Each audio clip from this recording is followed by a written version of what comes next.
मंगलमय मंगल करण वीतराग विज्ञान। नमो ताहि जात भये अरहंतादि महान।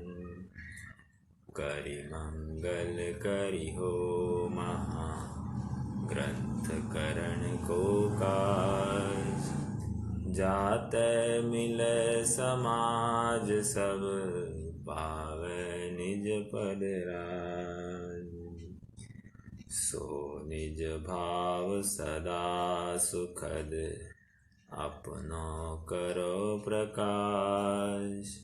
जो बहुविधि भव दुख निको करिहै सत्यानाश।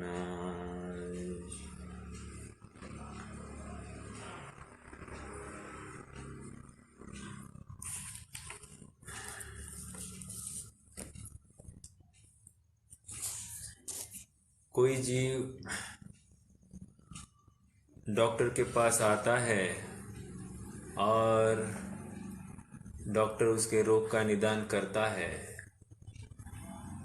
निदान करने पर भी यदि वो जीव स्वयं को रोग नहीं हुआ ही नहीं ऐसा मानता है, इस मान्यता को तोड़ता नहीं है, तो डॉक्टर के पास आने का उद्यम भी विफल है।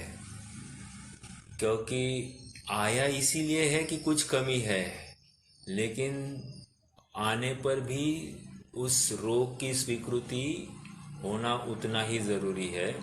और यदि उसे डॉक्टर पे विश्वास नहीं है तो डॉक्टर जितने भी उपाय बताएगा वे उपाय भी अकार्यकारी होंगे।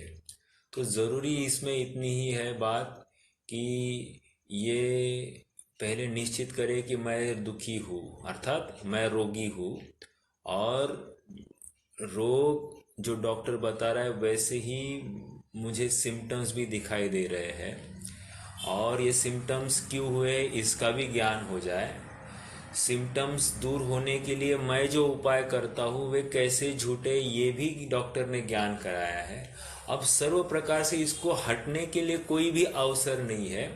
ऐसा होते हुए भी ये अगर प्रयास नहीं करे तो भी यह सुखी नहीं होगा। मतलब डॉक्टर ने इतना उद्यम करने के बावजूद भी ये अपने रोग के प्रति ज़्यादा थोड़ा गाफिल रहे तो ये निरोग अवस्था को प्राप्त नहीं होगा। प्रकरण अब जीव के दुखों का सामान्य स्वरूप भी हो गया अपना। अब मोक्ष सुख और उसकी प्राप्ति का उपाय यह चलने वाला है। अब फाइनल असॉल्ट है। फाइनल असॉल्ट इसलिए कह रहे हैं क्योंकि अब सच्चा दवाई प्रिस्क्रिप्शन हमारे सामने आने वाली है, और प्रिस्क्रिप्शन बड़ी नहीं है बहुत, लेकिन उसमें बहुत गहन अर्थ भरे हैं, और इसलिए परहेज पालना बहुत ज़रूरी है। तो आइए हम पढ़ते हैं और समझने की कोशिश करेंगे। अब जिन जीवों को दुख से छूट ना हो, वेरी वेरी इंपॉर्टेंट वर्ड, जिसको छूटना हो उसको, जिसको नहीं छूटना हो उसके लिए नहीं है। देखिए एक बहुत बड़ी बात है, छोटी बात है और बड़ी बात। मैं एक बार पूना में गया था हमारे चाचा जी के यहाँ पर, और हुआ ऐसे कि मेरी बुआएं सब आई थी, तो हमारी मम्मी जी को उनको मिलने का विकल्प था, तो मैं साथ गया था उनके। तो बुआओं को मैं सबको थोड़ी सी तात्विक चर्चा सुना रहा था, अपने जिनागम के थोड़े से तत्व ज्ञान की बातें सुना रहा था। उतने में मेरे चाचा की लड़की आई और उसने कहा, लेकिन आप ये सब सुना क्यों रहे हो? मतलब उसने जो प्रश्न पूछा उस प्रश्न का क्या रिएक्शन दिया जाए, एक समय के लिए मैं थोड़ा सा स्तब्ध रह गया। क्यों? क्योंकि जीव ये स्वीकार करने के लिए तैयार नहीं है कि मैं जहां पर हूं मैं दुखी हूं, इस बात का उसे एहसास ही नहीं है। जब ऐसे जीव को एहसास नहीं है तो उसे कैसे उपाय कराया जाए? अर्थात कोई जगत का पदार्थ या वैद्य या उसे सुखी करने के लिए समर्थ नहीं है। देखिए, इसलिए यहाँ पर अब जिन जीवों को दुख से छूट ना हो वे इच्छा दूर करने का उपाय करो। मतलब एक स्ट्राइकिंग पॉइंट दे दिया, भाई तुम्हारा मूल प्रॉब्लम वो इच्छा है। तो दिन रात भोगों की वांछा करता है, विषयों की इच्छा करता है, यही तुम्हारा प्रॉब्लम है और ये इच्छा के बिना होता नहीं है। आइए थोड़ा सा आगे बढ़ते हैं। तथा इच्छा दूर तभी होती है जब मिथ्यात्व, अज्ञान, असंयम का अभाव हो। तीन बातें कर रहे हैं, मिथ्यात्व, असंयम और अज्ञान। मिथ्यात्व मतलब विपरीत श्रद्धा, जैसी वस्तु है वैसी नहीं मानना और जैसी नहीं है वैसी मानना, ये दोनों लगाना, ठीक है। अर्थात ये एक क्षेत्रावगारूप, ये जो बाहर का जो आवरण है यही जीव है, ऐसा मानना। मानना जानने की बात नहीं, मानना सो मिथ्यात्व। और यही मैं हूं, ये शरीर वाला ही, जो शरीर से युक्त जो जानता देखता है वही मैं हूं, ये जो मान्यता है ये मिथ्यात्व है। ओके, ये स्त्री पुत्र मकान आदि ही मैं हूं, इनके होने में मेरा अस्तित्व और इनके नहीं होने में मेरा नाश, ऐसी जो मान्यता है ये कह रहे हैं ये मिथ्यात्व। समझ में आया? इस प्रकार के भोग से ही मैं सुखी, इन भोगों से मैं दुखी, ऐसी जो मान्यता है वो मिथ्यात्व। समझ में आया? क्योंकि सचमुच बाहर की वस्तु अपने लिए अकिंचित कर है, ऐसा होते हुए भी ऐसी पर वस्तु संबंधी या अपनी वस्तु संबंधी गलत धारणा या पर वस्तु संबंधी गलत धारणा, ये दोनों धारणाएं इस जीव के लिए घातक, ऐसा ये मिथ्यात्व। अज्ञान, अज्ञान यहां पर किसको लेंगे? अज्ञान बोलिए कोई। अज्ञान का अर्थ क्या लेना? जानना में नहीं आ रहा है उसको अज्ञान लेना, या शायद क्षमिक अज्ञान को यहां पर लेना है? जो दुखी है वो उसको नहीं समझ में आता है, वही फिर से वो दुखी है। हाँ, वो दुखी है, उसका भी उसको समझ में नहीं आता है, वही उसका आत्मा है। अर्थात शायद क्षमिक अज्ञान ही कहना है, राइट? या औदैहिक अज्ञान कहना, मतलब 5 भावों में जो अपन ने देखा 53 भावों में, तो उसमें एक शायद क्षमिक वाला अज्ञान था।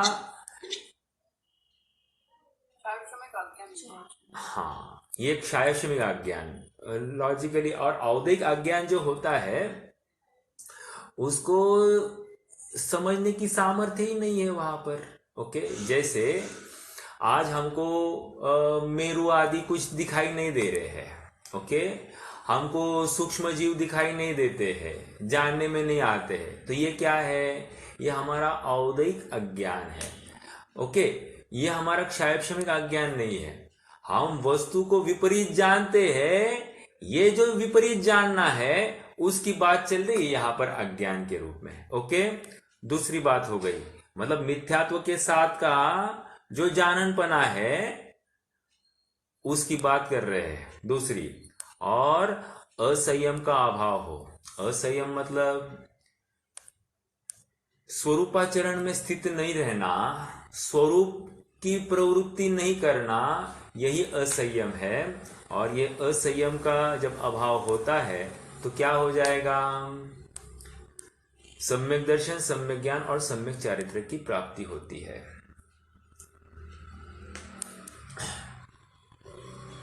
सदृष्टि ज्ञान वृत्तानि धर्मम धर्मेश्वरा विदु यदि अप्रत्यनीकानि भवन्ति भव पद्धति। वहां पर भी एक ही बात कही, ये वही पॉइंट है। कह रहे हैं सदृष्टि ज्ञान वृत्तानि धर्मम धर्मेश्वर। वो धर्म कैसा है? सम्यक दर्शन, सम्यक ज्ञान और सम्यक चारित्र की एकता पूर्वक वो धर्म है। और इससे विपरीत मिथ्या दर्शन, मिथ्या ज्ञान और मिथ्या चारित्र की एकता पूर्वक जो प्रवृत्ति है वो संसार मार्ग है, वही अधर्म है। ठीक है, और वही दुख है। संसार दुख। संसार वैसे आप सबको ज्ञात होगा स्र धातु से बना है, श्री धातु। और श्री धातु मतलब क्या? खिसकना। खिसकना कहां से खिसका है?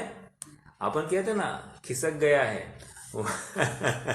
यहां पर खिसकना या अपने ज्ञान दर्शन चारित्र के सामर्थ्य से खिसक गया है, अपने मूल स्वभाव से इसका उपयोग खिसक गया है, यही खिसका है।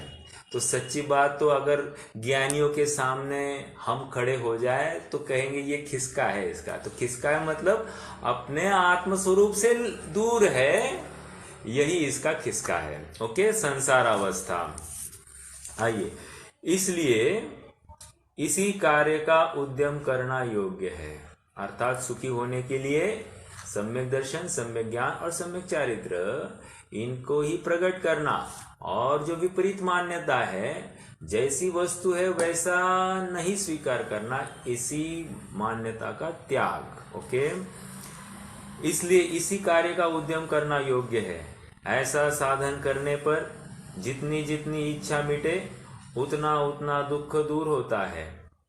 और जब मोह का सर्वथा अभाव से सर्व इच्छा का अभाव हो तब सर्व दुख मिटता है। क्या कह रहे हैं? मोह का सर्वथा अभाव तो सर्व दुख, सर्व इच्छा का भी अभाव हुआ, और सर्व इच्छा का अभाव तो अपने आप में दुख भी मिटता है। सच्चा सुख प्रकट होता है तथा ज्ञानावरण, दर्शनावरण और अंतराय का अभाव हो तब इच्छा के कारणभूत शायक्षमिक ज्ञान दर्शन का तथा शक्तिहीन पने का भी अभाव होता है। दो बातें कर रहे हैं यहाँ पर। पहली बात तो ये कह रहे हैं कि जैसे ही जीव 10वें गुणस्थान को, सूक्ष्म सांप्राय को पार करके 11वें या 12वें गुणस्थान में आता है तो इसके मोह का अभाव हो जाता है। मोह का अभाव हुआ है अर्थात यहाँ पर अब इसको इच्छा ही नहीं रही है, या करणानि योग की अपेक्षा विचार करें तो वहां पर सामने जो निमित्त भूत कर्म है ऐसा चारित्र मोहनीय भी वहां पर विद्यमान ही नहीं है, उदय रूप नहीं है। इसीलिए यह जीव पूर्ण वीतरागता को प्राप्त हो गया है। तो अब वीतरागता हो गई है 12वां गुणस्थान। और कह रहे हैं ऐसा जब इच्छा के अभाव हो जाता है तो सहज ही ज्ञानावरण, दर्शनावरण और अंतराय इनका भी कुछ अंतर्मुहूर्त में, एक अंतर्मुहूर्त में अभाव हो जाता है और जीव पूर्णतया ज्ञान से भी संपूर्णता को प्राप्त होता है। अर्थात अब इसका ज्ञान भी 100% निर्मल हो जाता है, केवल ज्ञान हो जाता है। और इसलिए जो अब तक 12वें गुणस्थान में भी जो शक्तिहीन पना था, जो सर्व को जानने की सामर्थ्य नहीं थी, वो अब हट जाती है। अब सर्व को जानने की सामर्थ्य भी प्रकट हो जाती है। अब तक सर्व को जानता था ये अपने क्षायक्षमिक ज्ञान के माध्यम से, अब जो जानने वाला है अपने क्षायिक ज्ञान के माध्यम से जानने वाला है। अनंत ज्ञान दर्शन वीर्य की प्राप्ति होती है तथा कितने ही काल पश्चात अघाती कर्मों का भी अभाव हो तब इच्छा के बाह्य कारणों का भी अभाव होता है। कितने काल पश्चात का अर्थ क्या लेना? ये ऐसा ही शब्द, ऐसा ही वाक्य हमने कहीं पढ़ा था क्या?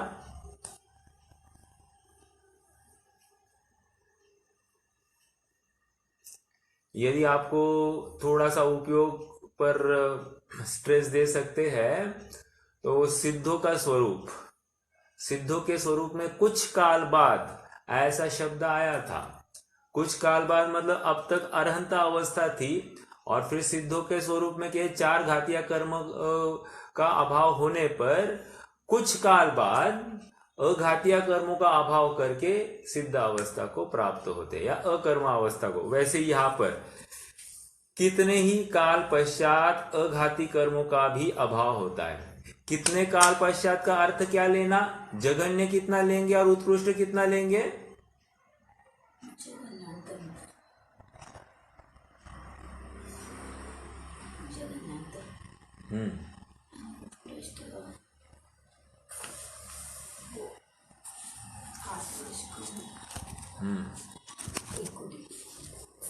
तो उसका अर्थ जघन्य तो है अंतर्मूर्त और उत्कृष्ट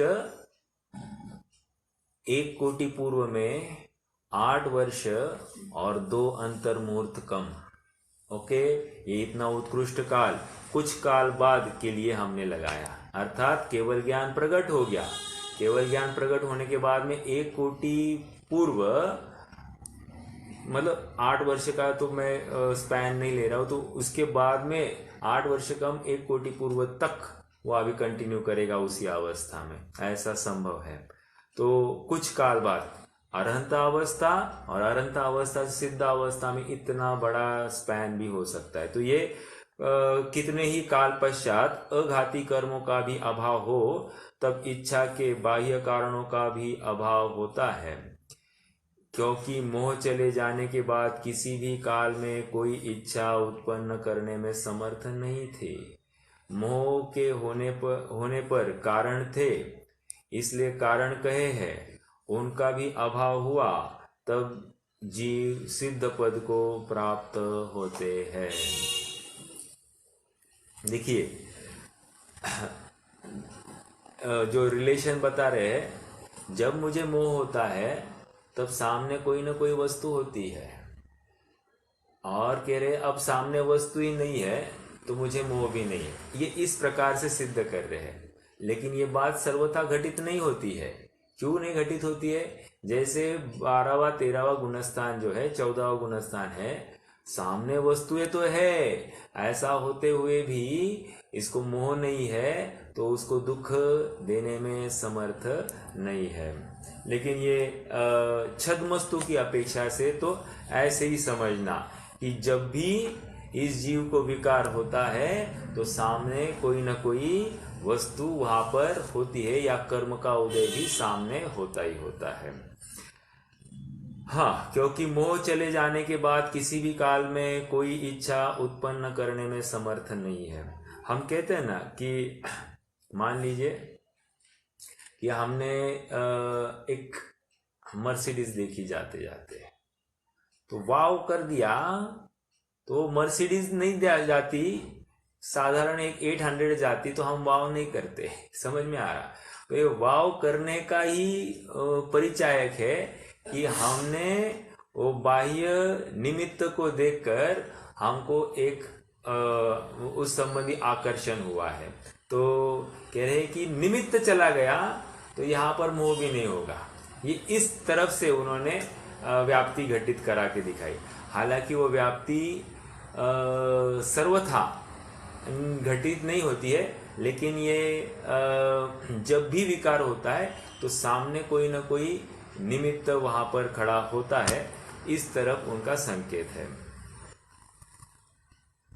क्योंकि इसको भाषा भी वही अवगत है ना। देखो जैसे हमने कोई एक हार देख लिया, तो हार देखकर वो हमको अपील कर गया, तो अपील कर गया क्यों? तो हार देखा इसलिए, हजारों डिजाइन से, लेकिन वही हार क्यों अपील कर गया? क्योंकि उसमें एक इष्टता भाषित हो गई, तो निमित्त सामने था तो हमको अपने आप वहां पर आकर्षण हो जाता है, तो मोह भी होता है। आइए आगे। वह दुख का तथा दुख के कारणों का सर्वथा अभाव होता है, सदाकाल अनुपम अखंडित सर्वोत्तम आनंद सहित अनंत काल विराजमान रहते हैं, वही बतलाते हैं। देखो यहाँ दो बातें कही है, अपन 4 बातें समझते हैं। क्या कह रहे हैं? वहां दुख का तथा दुख के कारणों का सर्वथा अभाव होता है। कहा? सिद्ध अवस्था में दुख का अभाव, जीव की अपनी स्वयं का सामर्थ्य प्रकट हो गया, मोह नहीं है ना, तो दुख का अभाव हो गया। और जब दुख का अभाव होता है तो दुख के साधनों का भी अभाव हो जाता है, अर्थात जो जो साधन मुझे डिगाते थे, चिगाते थे, उनका भी अभाव होता है। ऐसा ही बात है। हमने कल उदाहरण देखा था कि मुनिराज भी, उनको भी कहा है एकांत में सामायिक करना है। एकांत में मान लो वहां पर तिर्यंचिनी है, अर्थात कोई गाय है, तो वहां पर भी वे नहीं रुकेंगे। क्यों? फिर वे वहां से हट जाएंगे, क्योंकि वहां उसके अंग देखकर इनको विकार सता सकता है। ओके, इसलिए निमित्त को हटाया जा रहा है। समझ में आ रहा है? वैसे ही यहाँ पर समझना कि ये बाह्य संयोग भी दुख का कारण होते हैं, ऐसा निमित्त नैमित्तिक संबंध की तरफ से कथन किया जा रहा है। बिल्कुल होता है कि नहीं? कोई कहे अरे घबरा गया क्या? जैसे फॉर एग्जाम्पल मुनिराज ने तिरंचिनी देखी, जहां पर सामायिक को बैठने को है उतने में तिरंचिनी देखी, अब वहां से उठ गए और दूसरी जगह गए। कोई कहे देख डरपोक, इन्होंने सब कुछ तो त्याग दिया है, अब ये कैसे डर रहे हैं? अरे इनको उस तिरंचिनी से डर नहीं है, अपने परिणाम बिगड़ने का भय है, और इसलिए वे वहां से हटे। समझ में आ रहा है? जैसे आप सबको पता है कि नारद और रुद्र की उत्पत्ति ये ऐसे ही तो होती है, मतलब वहां पर आरिका का और मुनि का संयोग होता है, और उसी को लेकर नारद और रुद्र की उत्पत्ति होती है। वैसे और एक बात बढ़ने से पहले एक बताऊं कि नारद की उत्पत्ति जो होती है वो आरिका और मुनि, ये उसी भव में गृहस्थ अवस्था में पति पत्नी होते हैं। ओके, उसी भव में गृहस्थ अवस्था में जब थे तो वे पति पत्नी थे, दोनों को वैराग्य हो गया। पुरुष ने ले ली मुनि दीक्षा, स्त्री ने ले ली आरिका दीक्षा, ऐसा हो गया।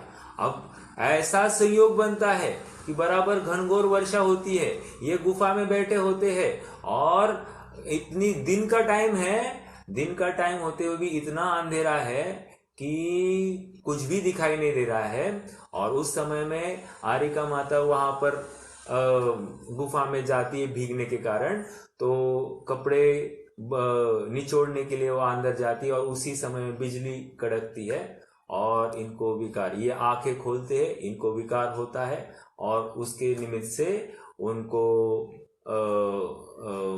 मतलब गर्भधारणा होती है, और नारद की उत्पत्ति ऐसे होती है। समझ में आ रहा है?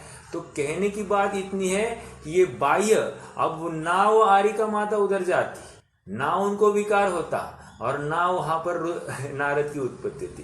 तो ये बाहर के संयोग भी कितने असर करते हैं ये समझना चाहिए। हालांकि वहां पर जीव के पुरुषार्थ की कमी है, और नॉट ओनली मुनिराज के विकार की बात है, वहां पर आरिका माता के भी विकार की बात है। उस समय में उसने दोनों का विकार, परिणाम तो दोनों के बिगड़ गए हैं, ऐसा नहीं कि एक के ही बिगड़े हैं, ठीक है। लेकिन देखो कितनी सामर्थ्य, ये फटाफट मुनिराज अंतर मुहूर्त में फिर से स्थिर होते हैं, मुनि संघ में जाते हैं, आचार्य से फिर से प्रायश्चित लेते हैं, दीक्षा छेद होता है, पुनर्दीक्षित होते हैं, और राइट फ्रॉम बिगनिंग अभी चालू कर देते हैं।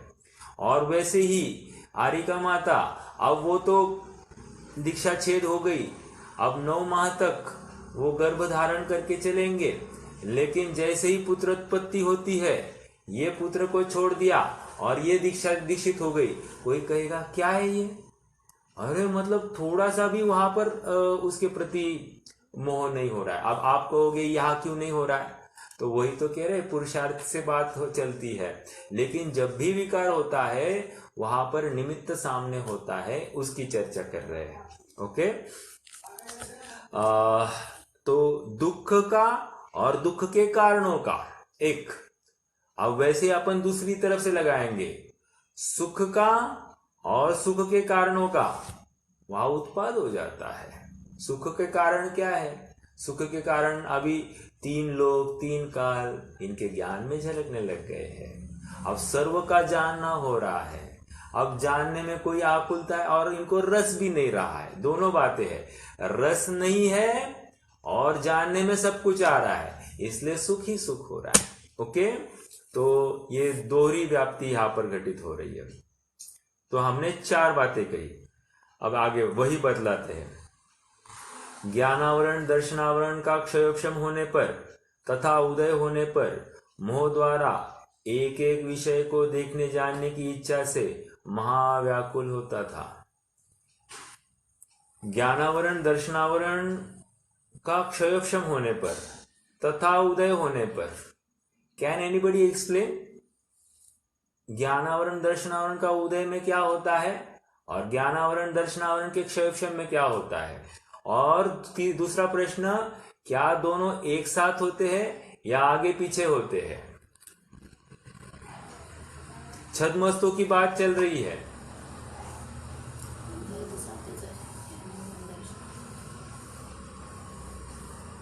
क्या बात है? एक साथ हो गया। एक साथ होते हैं, बहुत अच्छा। तो ज्ञानावरण का क्षयोक्षम और ज्ञानावरण का उदय दोनों एक साथ है। अब उदय में क्या हो रहा है और क्षयोक्षम में क्या हो रहा है, ये हुई है चर्चा, पीछे है ये बात। पेज नंबर दूसरे अध्याय का पहला दूसरा पेज ही है, 26 से। क्षण में ज्ञान उगट हो रहा है और उदय में ज्ञान उगड़ हो रहा है। उदय में तो आवरण बढ़ते जा रहा है। हाँ, तो वहां पर मेघ पटेल की चर्चा आई थी। ज्ञान आप विकसित नहीं है। क्या कहा? पूर्ण ज्ञान विकसित नहीं है। हाँ, वो तो है ही, उदय में तो विकसित नहीं होगा, लेकिन वहां पर आपको याद होगा पंडित साहब ने वहां पर मेघ पटेल की चर्चा की है। और मेघ पटेल की बात कर कर सूर्य जितना व्यक्त है वो तो सूर्य का अंश ही है, और जितना अव्यक्त है वो उदय के कारण है। तो उदय में ज्ञान व्यक्त नहीं हो रहा है और क्षयोक्षम में वो ज्ञान का अंश वो व्यक्त है। ओके, अब इतनी बात तो हमारी क्लियर हो गई। तो अब यहां पर कह रहे हैं ये क्षयोक्षम, हालांकि क्षयोक्षम और उदय ये दोनों उदय ही है, लेकिन क्षयोक्षम इसलिए कह रहे हैं कि कुछ अंश व्यक्त है। ओके, तो क्षयोक्षम में क्या हो रहा है कि कुछ जानना देखना हो रहा है, लेकिन इस जीव की उस क्षयोक्षम के साथ में इच्छा है, और उस इच्छा को लेकर इसको सर्व वस्तुओं को जानना देखना है। सर्व वस्तुओं को मतलब मैं सबको सूंघू, मैं सबको देखूं, मैं सबको सुनूं, मैं सबको चखूं, मैं सबको और क्या रहा स्पर्श करूं, सब सर्वों का स्पर्श करूं, ऐसी इसकी इच्छा बनी रहती है। और इच्छा तो है पूर्ण, लेकिन इसकी सामर्थ्य है, वर्तमान सामर्थ्य है अल्प, और इसको लेकर एक के बाद एक क्रम से विषय को जानता है। सर्व विषयों को युगपत एक समय में नहीं जानता है, और इसीलिए ये दुखी है। एक बात ये है। दूसरी बात ये कही थी कि जब ज्ञानावरण दर्शनावरण होता है, एक समय में या तो दर्शनावरण या तो ज्ञानावरण दोनों एक साथ नहीं होते, तो उसको लेकर फिर से आकुलता, मतलब कितने ही समयों में, अनेक समयों में एक समय की जानता है, और इसको लगता है कि मैं मल्टीटास्किंग करता हूं, मैं पांचों इंद्रिय के विषय को एक साथ जानता हूं। सो ऐसा इसका भ्रम है। ओके, आइए, ज्ञानावरण दर्शनावरण का क्षयोक्षम होने पर तथा उदय होने पर मोह द्वारा एक एक विषय को देखने जानने की इच्छा से महाव्याकुल होता था। अब मोह का अभाव होने से इच्छा का भी अभाव हुआ, इसलिए दुख का भी अभाव हुआ। समझ में आया? मतलब मोह नहीं है तो इच्छा नहीं है, और इच्छा नहीं है तो दुख नहीं है। ओके, देखो ना, दूसरे के घर में कोई व्यक्ति का कुछ हो गया, मतलब अनिष्ट संयोग हो, इष्ट का वियोग हो गया, ऐसा कहो। इष्ट का वियोग हो गया तो उसको लेकर हमारे परिचित नहीं, तो हमको कोई फर्क पड़ता है? नहीं पड़ता है। क्यों नहीं पड़ा? क्योंकि वहां पर मोह नहीं है। मोह नहीं है तो वो बना रहे या नहीं बना रहे इसको लेकर हमको कुछ फर्क नहीं पड़ रहा है, तो इसको लेकर हमको आकुलता नहीं और कोई इच्छा नहीं उसको लेकर, और इच्छा नहीं है तो अपने आप में दुख नहीं है। तो मूल कारण अपने दुख का इच्छा है। तथा ज्ञानावरण दर्शनावरण का क्षय होने से सर्व इंद्रियों को सर्व विषयों को युगपत ग्रहण हुआ, इसलिए दुख का कारण भी दूर हुआ है, वही दिखाते हैं। देखो, पहले तो मोह सापेक्ष बात की, अब ज्ञान सापेक्ष बात कर रहे हैं। ज्ञान सापेक्ष बात क्या कर रहे हैं? अभी ज्ञानावरण दर्शनावरण का क्षय हो गया है। क्षय होने से क्या लाभ हुआ? कह रहे अभी तो सब फटाफट झलकने लग गया ना, अब झलकने लग गया ये, और क्या झलकने लग गया? वर्तमान नहीं, भूतकाल नहीं, भविष्यकाल, हाँ, तीनों काल एक साथ झलकने लग गए। और तीन काल और सर्वद्रव्य के सर्व पर्याय और उनके सर्व स्वभाव, ये सब एक साथ झलकने लग गए। मात्र ही लोक नहीं जान रहा है, आलोक भी जान रहा है। समझ में आया? मतलब केवल ज्ञान का ऐसा सामर्थ्य कि वहां पर लोक तथा अलोक इसके ज्ञान में झलक जाते हैं। ओके, आइए पढ़ते हैं। हाँ बोलिए ना। ये जो 12वें गुणस्थान में मोह का जो अभाव हुआ, उससे अनंत सुख है। अगर ज्ञान नहीं भी हो तो मोह का तो अभाव है, तो वैसे ही सुखी रहेगा जीव। आपका प्रश्न थोड़ा सा गलत है। 12वें गुणस्थान में अनंत सुखी नहीं कहा है। 12वें तो नहीं, मोह के अभाव में तो 12वें गुणस्थान में पूर्ण सुखी कहा। पूर्ण सुख और अनंत सुख में फर्क है। तो ज्ञान से क्यों अड़ा है, जबकि मोह की वजह से दुखी है? तो जब मोह चला गया तो फिर उस अनंत सुखी क्यों नहीं है? अच्छा, हाँ, देखिए, तो इसका अर्थ अपने को कहीं ना कहीं ये स्वीकार करना पड़ेगा, अज्ञानता ये भी दुख का कारण है। अज्ञानता ये दुख का कारण है, ये स्वीकार करना पड़ेगा। लेकिन ये कहाँ एप्लीकेबल हो रही है बात? ये एप्लीकेबल 12वें गुणस्थान में फर्क पड़ रहा है। लेकिन मोटा हिस्सा दुख का ये इच्छा को ही जाता है। मान लीजिए 95 को क्या 99% वो दुख इच्छा को लेकर है, और 1% ये दुख अज्ञानता को लेकर है। हालांकि होता ऐसा है कि अज्ञानता में ये छटपटाता है, लेकिन वो छटपटाहट भी इच्छा की वजह से है। यदि अज्ञानता, औदिक अज्ञान की बात, अज्ञानता होते हुए भी छटपटाहट नहीं है, इच्छा नहीं है, तो इसको दुख भी कम है। समझना इस बात को। मान लीजिए कि अभी हमको अमेरिका में क्या हो रहा है या चाइना में क्या हो रहा है हमको नहीं मालूम, ओके, नहीं मालूम, तो उस संबंधी अज्ञान है कि नहीं है? मान लीजिए अज्ञान है, लेकिन हमको जानने की इच्छा भी नहीं है ना, तो जानने की इच्छा नहीं, तो वहां पर क्या चल रहा है क्या नहीं चल रहा है, क्या फर्क पड़ रहा है हमको? समझ में आया? तो फर्क नहीं पड़ रहा है। इसलिए जब भी इच्छा ज्यादा होती है तो उसके साथ साथ जानने का भाव भी विशेष होता है, और जान नहीं पाता है इसलिए ज्यादा दुखी होता है। तो अपेक्षाकृत उसको ड्राइव जो कर रहा है उस दुख को, वो तो इच्छा है, लेकिन वो इच्छा होते हुए भी जाननपना कम हो गया, उसके बाद में फिर वो जाननपना दुख का कारण बता रहे हैं। बट पहले नहीं, पहले इच्छा होनी जरूरी है। इच्छा है तो ही ये जाननपना दुख का कारण। तो इतनी बात है।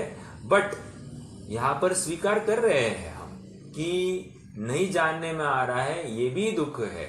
लेकिन अगर पूछेंगे ज्यादा इसमें शेयर किसका है, तो कहेंगे इच्छा का ज्यादा इसमें शेयर है। ज्ञान नहीं जानने में आ रहा है, इसका ऐसा कोई ज्यादा शेयर नहीं है। ओके, और इसलिए वो बाधता भी नहीं ना। देखिए, मतलब पूर्ण सुखी होने के लिए कहाँ बाधा है? मतलब ज्ञान कम जानने में आ रहा है, 3 लोग 3 काल नहीं झलक रहे हैं, लेकिन इसको सुखी होने से कहाँ रोक रहे हैं? पूर्ण सुखी हो रहा है ना। तो अब जीव को क्या चाहिए? वो पूर्ण सुखी होना ही है। और सहज ऐसा नियोग है कि वो अनंत सुखी भी हो जाता है। ठीक है, चलिए।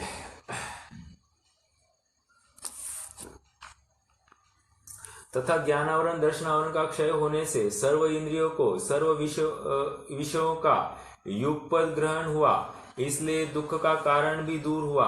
वही दिखाते हैं जैसे नेत्र के द्वारा एक एक विषय को देखना चाहता था, अब त्रिकालवर्ती त्रिलोक के सर्व वर्णों को युगपद देखता है। सर्व वर्णों को युगपद देख रहा है, नेत्र इंद्रिय की बात कही। कोई बिना देखा नहीं रहा जिसके देखने की इच्छा उत्पन्न हो। देखो, अब पूरा जानने में आ रहा है तो अब इसको फर्क ही नहीं पड़ रहा है। और लॉजिकली देखिए ना, अगर मोह होते हुए इसको अगर पूरा जानने हो जाता तो क्या करता। ये हमेशा विद्वान इस प्रश्न को उठाते। यहाँ क्या अपन मन पर्य ज्ञान का भी विषय जब हमने उठाया तो मन पर्य ज्ञान किसको प्रकट होता है, वो मोक्ष मार्ग में ही होता है। और वहां पर कंडीशन लगाई, 7वें गुणस्थान में मन पर्य ज्ञान प्रकट होता है, वो रिद्धि वहां पर प्रकट होती है और उसका यूज 6वें गुणस्थान में होता है। और वो उसमें क्या होता है, दूसरे के मन में स्थित विषय को जान रहा है। अब यदि मेरी छद्मस्त अवस्था होते हुए मुझे दूसरे के मन का जानने में आ जाए और ये मेरे बारे में कुछ सोच रहा है, ऐसा जानूं, और मैं रागी हूं, रागी द्वेषी हूं, तो क्या होगा, मैं उसका, वो मेरा कुछ बुरा करने वाला है ऐसा वो सोच रहा है, उसके पहले मैं उसका बुरा कर दूं कि नहीं कर दूं, हो सकता है कि नहीं। इसलिए ज्ञान का सामर्थ्य तभी बढ़ता है जब इच्छा का भी अभाव होता है। ऐसा कोरिलेशन है, मतलब हमको लगता है कि ये अलग अलग, भले ही गुण अलग अलग चल रहे हैं, लेकिन ऐसा सहज निमित्त नैमित्तिक संबंध है कि ये इच्छा अभाव हुआ और ये ज्ञान का क्षेत्रम बढ़ा, ऐसा ही सहज नियोग बनता है। ओके, हाँ। कोई बिना देखा नहीं रहा जिसके देखने की इच्छा उत्पन्न हो, इसलिए देखो ना, सादी बात है। मान लीजिए मुझे पूरा ज्ञान हो जाए कि आज के मैच में क्या क्या होने वाला है, बॉल टू बॉल सब कुछ क्या चलने वाला है, ये मुझे ज्ञान हो जाए। अब मुझे वो मैच देखने की इच्छा होगी।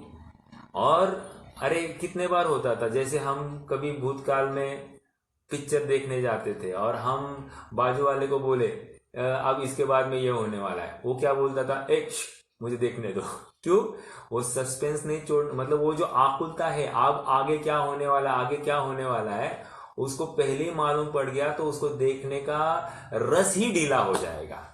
तो वैसी बात यहाँ पर है। इनका पिक्चर, ये इनको तो 3 लोग 3 काल का पिक्चर दिख रहा है, अब दिख रहा है तो अब नवीन क्या दिखना है, कुछ भी नवीन नहीं है। तो अपने आप में ये इनकी आकुलता हट जाती है और सहज ही उनको कोई विशेष बात नहीं रहती। इसलिए केवल ज्ञान में एक 18 दोषों का अभाव हुआ है, उसमें एक दोष का नाम दिया है, उनको विस्मय नहीं होता। विस्मय क्यों नहीं होता है, कोई कारण होना चाहिए। अरे विस्मय इसलिए नहीं हो रहा है क्योंकि सब कुछ तो जान रहे हैं, अब नवीन कुछ जानने जैसे ही नहीं। अरे मला माहिती है, हम कहते कि नहीं, जैसे हमने कोई पुरानी बात, हमको कोई वही बात बोलता है तो हम क्या कहते हैं, ये तुम वही बात मत किया, कोई कुछ नवीन बोलो, नवीन बोलो कहकर क्या कहना चाहते हैं, पुरानी बात में अब वो घसीटी पिसीटी बातों में हमको इंटरेस्ट नहीं है। ठीक है, चलिए आगे बढ़ते हैं।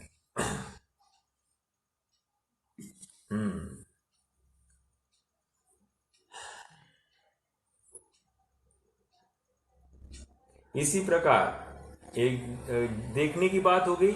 इसी प्रकार स्पर्शनादि द्वारा एक एक विषय का ग्रहण करना चाहता था। अब त्रिकालवर्ती त्रिलोक के सर्व स्पर्श, रस, गंध तथा शब्द को युगपद ग्रहण करता है। कोई बिना ग्रहण किया नहीं रहा जिसका ग्रहण करने की इच्छा उत्पन्न हो। अभी 5 इंद्रिय के विषय अपने आप ग्रहण हो रहे हैं और आश्चर्य की बात, वो इंद्रिया के माध्यम से नहीं ग्रहण हो रहे, डायरेक्टली ज्ञान से ग्रहण हो रहे हैं। समझ में आया?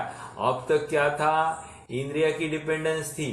इंद्रिया काम नहीं करती तो ये जान नहीं पा रहा था, लेकिन अब इंद्रिया की जरूरत ही नहीं है, इंद्रिया होते हुए भी उनका अवलंबन ही छूट गया है। ऐसी सहज सामर्थ्य इसकी प्रकट हो जाती है।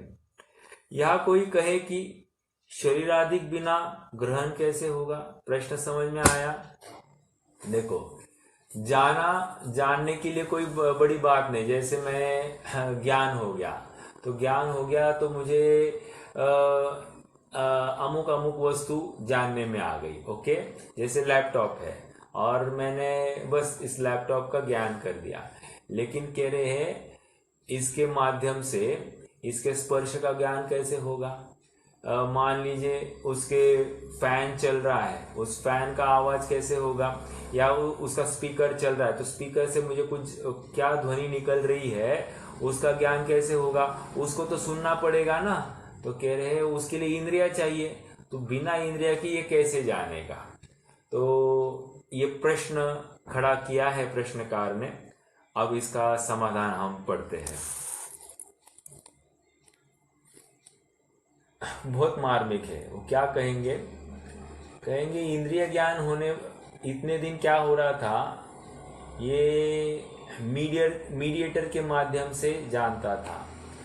अब क्या हो गया? इसका ही सामर्थ्य ऐसा हो गया कि वो मीडिएटर की जरूरत ही नहीं है, तो फिर मीडिएटर को क्यों रखेगा? जैसे कोई दुभाषिक है, मैं यहाँ से चाइना जाऊँ और मुझे चाइनीज लैंग्वेज आती नहीं है, तो मैं क्या करता हूँ? मैं एक दुभाषिक लेकर जाता हूँ जो चीनी लैंग्वेज भी जानता है और भारतीय लैंग्वेज भी जानता है, हिंदी इंग्लिश जो कुछ है, तो जो मुझे समझ में आ सकती है। तो मैं क्या करूँगा? मैं यहाँ पर हिंदी में बोलूँगा, वो दुभाषिक क्या कहेगा? उस हिंदी को चीनी लैंग्वेज में कन्वर्ट करेगा, और फिर वो कुछ चीनी लैंग्वेज में बोलेगा तो वो उसको मुझे हिंदी में कन्वर्ट करके बताएगा। तो ये क्या था? मेरा अवलंबन उस दुभाषिक पर था, राइट? अब क्या हुआ है कि मैं ही स्वयं सीख गया हूँ चीनी लैंग्वेज, तो मुझे अब उस दुभाषिक की क्या जरूरत है? समझ में आया? तो ऐसे यहाँ पर बता रहे, इतने दिन जब छद्मस्त था तो ये इंद्रिया के माध्यम से विषयों को जाना करता था, लेकिन आज इसकी ज्ञान सामर्थ्य इतनी बढ़ गई है कि इसको अब इंद्रिया के अवलंबन की जरूरत नहीं है, डायरेक्टली ये जानता है। समझ में आया? तो अब वो दुभाषिक जो मीडिएटर है उसकी जरूरत नहीं है। देखो समाधान, प्रश्न देखो क्या है? या कोई कहे कि शरीराधिक बिना ग्रहण कैसे होगा? समाधान, इंद्रिय ज्ञान होने पर तो द्रव्येंद्रियों आदि के बिना ग्रहण नहीं होता था। मतलब इंद्रिय ज्ञान जब भी होता है, छद्मस्त अवस्था की बात है, तो द्रव्येंद्रिया चाहिए ही चाहिए। क्योंकि इंद्रिया क्या करती है? बोलिए, इंद्रिया क्या करती है? इंद्रिया से कौन सा ज्ञान होता है? हमने इंद्रिया पाठ पढ़ा है। और इंद्रिया क्या करती है? इंद्रिया किसको जानने के लिए कार्यकारी होती है?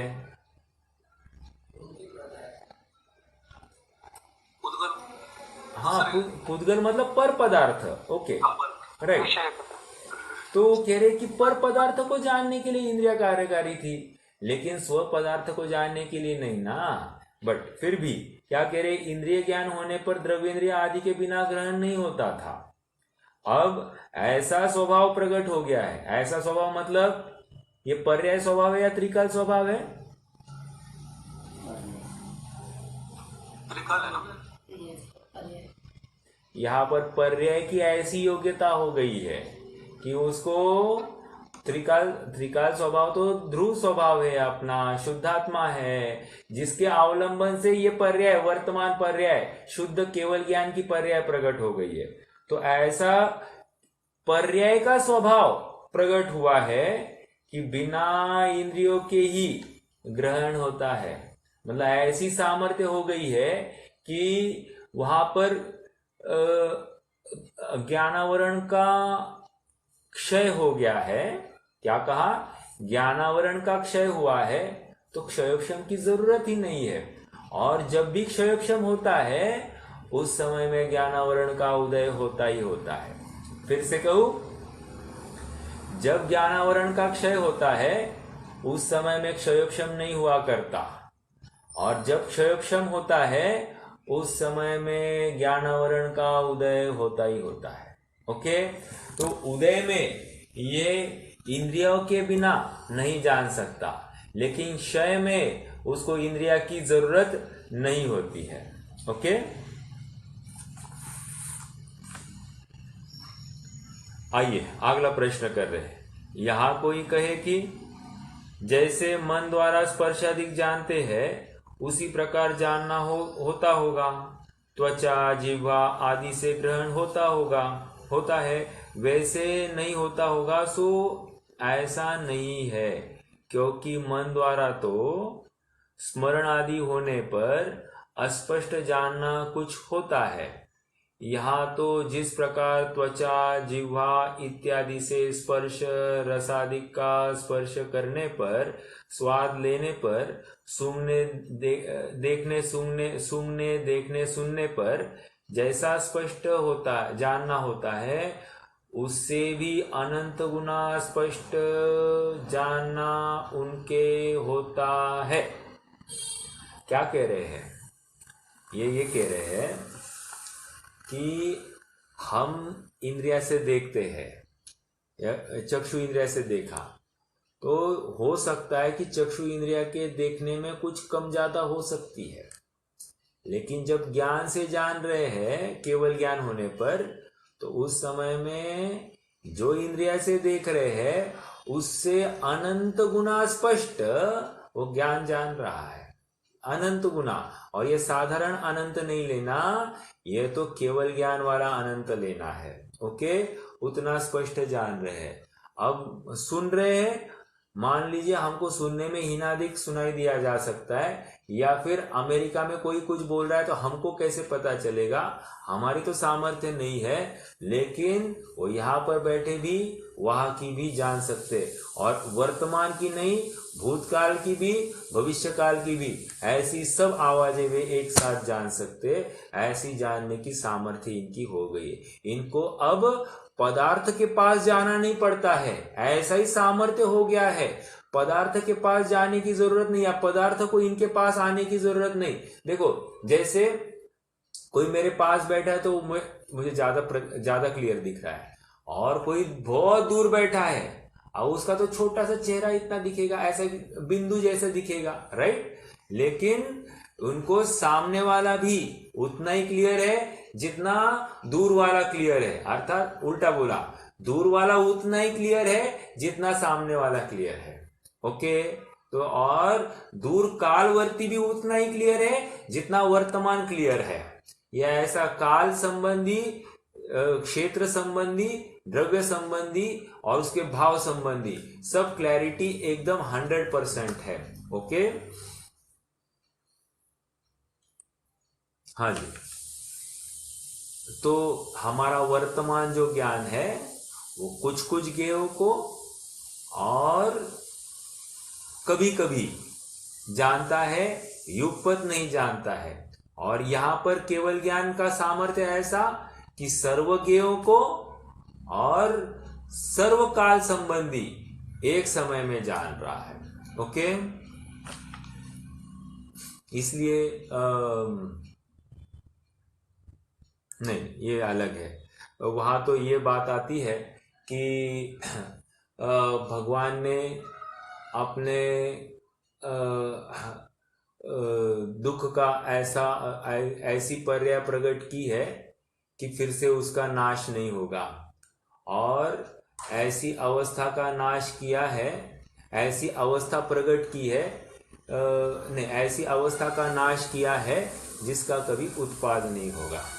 तो मतलब वर्तमान पर्याय, केवल ज्ञान पर्याय ऐसी उत्पन्न की है कि उसका कभी नाश नहीं होगा, और संसार अवस्था वाली छद्मस्त पर्याय का ऐसा अभाव किया है कि उसका फिर से उत्पाद नहीं होगा।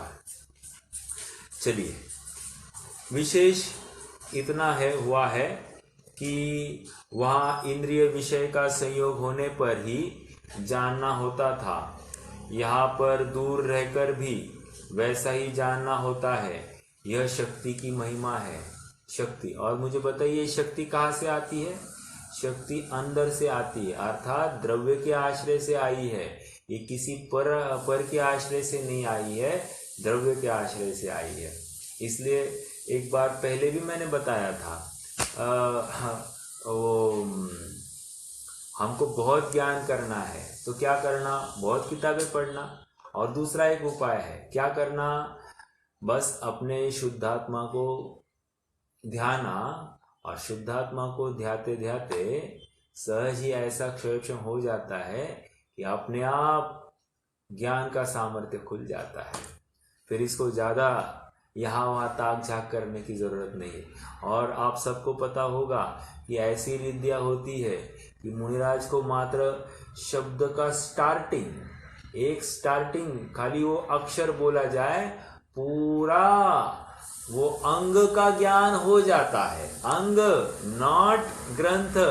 अंग की बात करें, 12 अंग और 14 पूर्व की बात है ना, तो पूरे अंग का अंग, उनको खाली उस शब्द का अक्षर, पहला अक्षर बोलने से उनको उसका ज्ञान हो जाता है। ऐसी सामर्थ्य, मतलब पढ़ाने लिखाने की कोई बात नहीं, सहज ऐसा सामर्थ्य प्रकट हो जाता है। मतलब ज्ञान का सामर्थ्य आप समझ पा रहे, इसलिए कोई टीचर की जरूरत नहीं है। जैसे हमेशा एक उदाहरण हमारे ज्ञान में होना चाहिए। एकलव्य को द्रोणाचार्य ने कितना पढ़ाया था और कितने पास में बिठा बिठा कर पढ़ाया था, लेकिन कुछ भी नहीं था।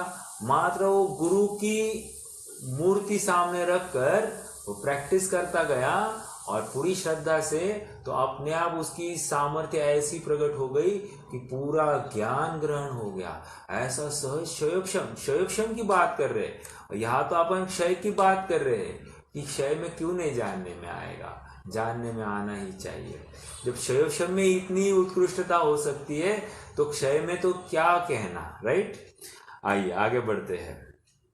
यह शक्ति की महिमा है, ये महिमा आनी चाहिए हमको। तो मतलब जब क्षयक्षम ज्ञान में हीनादिकता देखकर हमको, जिसका क्षयक्षम अच्छा है, जिसको एक बार बोल दिया पढ़ लिया तो याद रहता है, तो उसके क्षयक्षम, उसके ज्ञान की महिमा आ जाती है।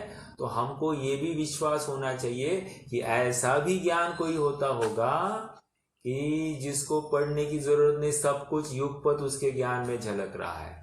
ऐसा अनुमान, अनुमेयत्वात्, अनुमान के माध्यम से हम ऐसा निश्चित कर सकते हैं।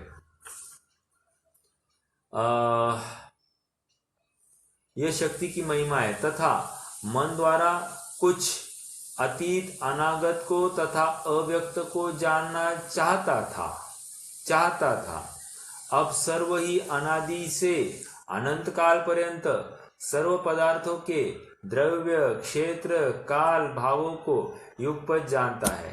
कोई बिना जाने नहीं रहा। जिसको जानने की इच्छा उत्पन्न हो, इस प्रकार यह दुख और दुख के कारणों का कारण उनका अभाव जानना। कहने की बात इतनी है कि अब इसको जानने की इच्छा नहीं रही और जानने में 3 लोग आ गए।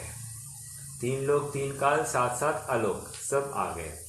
और पहले सर्व को जानना देखना चाहता था और सर्व काल संबंधी जानना चाहता था, और जानने में एक समय संबंधी या एक काल संबंधी जानता था। ओके, जैसे हमको भी भविष्य संबंधी जानने की इच्छा है कि नहीं, या दूसरे के भूत संबंधी जानने, भूतकाल संबंधी जानने की इच्छा है कि नहीं, तो वो जो इच्छा है जान पाते हैं क्या? नहीं जान पाते हैं। वैसे ही कह रहे हैं कि केवल ज्ञान होने पर ऐसा कोई भी वहां पर विकल्प ही नहीं रहता, क्योंकि विस्मय ही नहीं रहा। 3 लोग 3 काल युगपत झलक रहे हैं। ओके, अब नवीनता कुछ नहीं रही, सब पुराना ही पुराना लगता है। मतलब भविष्य की बातें भी पुरानी ही है। जैसे अब जब उनको मालूम है कि 12 वर्ष के बाद में क्या होने वाला है। तो उनको प्रत्यक्ष वर्तमान में अभी द्वारका नगरी जलती हुई दिखाई दे रही है, और अभी तक तो कुछ हुआ भी नहीं है तो भी उनको जलती हुई दिखाई दे रही है। तो ऐसा सहज सामर्थ्य उनके ज्ञान का प्रकट हो जाता है। विचारणीय बिंदु इतना ही है कि इतना सब अनिष्ट जानते देखते हुए भी उनको विकार ही नहीं हो रहा है, और जिनको विकार हो रहा है उनको ऐसा देखने की सामर्थ्य ही नहीं होती है। ये सहज ऐसा। तो इसलिए लोग हमेशा कहते हैं कि वो मान लीजिए मुझे लॉटरी लग जाए, 10 करोड़ की लॉटरी लग गई, तो 10 करोड़ की लॉटरी लग गई तो आज मैं क्या हो जाऊंगा, वो 10 करोड़ का आनंद इतना हो जाएगा कि उसका भार मेरे ऊपर आ जाएगा और मैं अकस्मात मुझे कुछ हो जाएगा। सहन कर मतलब उस 10 करोड़ को भोगने का भी सामर्थ्य होना चाहिए। और जिसका सामर्थ्य होता है उसको ही मिलता है, जिसका सामर्थ्य नहीं होता उसको नहीं मिलता। समझ में आ रहा है? तो ऐसी ही सहज योग्यता है। तो वैसे ही ये ज्ञान का ऐसा सामर्थ्य हो गया है कि वो सर्व को जाने, कितना भी विकृत हो, कितना भी अनिष्ट हो, सब जान सकता है और विकार को प्राप्त नहीं हो रहा है। और कितना भी अपीलिंग हो, कितना भी उसको आकर्षित करने वाला हो, तो भी जानता है, उसको विकार उत्पन्न कराने में समर्थ नहीं है। और आज ऐसा है कि थोड़ी सी एक लड़की दिख जाए, अरे कौन थी वो, क्या थी, आज क्या ड्रेस डाला, तो ये जितनी भी बातें होती है ये क्या है, ये जानने की तो इच्छा है। थोड़ा सा कुछ अलग से, मान लीजिए एक महिला हमको अलग से दिखे, डेली हमको साड़ी में दिखती थी, आज अचानक ड्रेस में दिखी, अरे ये ड्रेस में चलने लगे आजकल, क्या हो गया। तो ये जितने भी विकल्प होते हैं ये कहीं ना कहीं हमारे वर्तमान अल्प ज्ञान को दर्शाते हैं, और हमको हर नवीनता में आश्चर्य होता है, जबकि केवल ज्ञान में आश्चर्य ही नहीं होता है, क्योंकि नवीन कुछ है ही नहीं और विस्मय भी नहीं रहा है। ठीक है, आइए, ये इतना पैराग्राफ हो गया है। वैसे आगे प्रश्न नवीन है। कोई बिना जाने नहीं रहा जिसको जानने की इच्छा उत्पन्न हो, इस प्रकार यह दुख और दुख के कारण उनका अभाव जानना, तथा मोह के उदय से मिथ्यात्व और कषाय भाव होते थे, उनका सर्वथा अभाव हुआ, इसलिए दुख का अभाव हुआ। पहले उन्होंने ज्ञान की बात कही, सर्व जानने में आया तो अब कुछ जानने की इच्छा ही नहीं बची, जानने के लिए कुछ बचा ही नहीं है, तो उसको लेकर उनको आकुलता नहीं होगी, आकुलता नहीं होगी तो उनको दुख नहीं होगा। वो पहले ज्ञान की अपेक्षा उन्होंने दुख नहीं ये बताया, अब यहाँ उल्टा बता रहे हैं, मोह की अपेक्षा तथा मोह के उदय से मिथ्यात्व और कषाय भाव होते थे। दर्शन मोह के उदय में मिथ्यात्व, वो विपरीत मान्यता होती थी, और कषाय भाव होते थे, उनका सर्वथा अभाव हुआ है, इसलिए दुख का अभाव हुआ। अब बहिरंग निमित्त भी बचे नहीं है, एक ज्ञानावरण का अभाव, एक मोह का अभाव, मतलब यहाँ पर कर्म का अभाव में जीव सुखी है ऐसा घटित करने की कोशिश कर रहे हैं। लेकिन समझना यह है कि जीव ने अपने स्व का पूर्ण आश्रय ले लिया है, तो सहज ही बाहर में जो कोई उसके लिए बाधक निमित्त थे वे निमित्त भी हटे हुए दिखाई देते हैं। तथा मोह के उदय से मिथ्यात्व और कषाय भाव होते थे, उनका सर्वथा अभाव हुआ, इसलिए दुख का अभाव हुआ, तथा इनके कारणों का अभाव हुआ, इसलिए दुख के कारणों का भी अभाव हुआ है। उन कारणों का अभाव यहाँ दिखाते हैं। अब ये प्रकरण हम थोड़ा सा कल पढ़ेंगे। अब हमारा 2 पेजेस है, तो 2 पेजेस हम 1-2 दिन में पूर्ण कर लेंगे। तो ये होगा तो अपन इमीडिएटली चौथे अध्याय के लिए प्रारंभ करेंगे। बट ये 3 अध्याय का अपना जो सिलेबस है, एक्चुअली 5 अध्याय का सिलेबस था, लेकिन अपन उतने फास्ट नहीं चल पाए, तो मंगलायतन वालों से जो बात हुई तो ऐसा निश्चित हुआ है कि 3-3 अध्याय में हम अब आगे बढ़ेंगे। अब दूसरा सत्र चौथा, पांचवा, छठा इन 3 अध्यायों पर चलेगा और अंतिम सत्र 7वां, 8वां, 9वां इन 3 अध्यायों पर चलेगा। तो इस प्रकार हम जो 2 भागों में परीक्षा होती थी अब वो 3 भागों में लेंगे। ठीक है, चलिए कोई प्रश्न है तो पूछ सकते हैं, नहीं तो जिनवानी स्तुति करेंगे।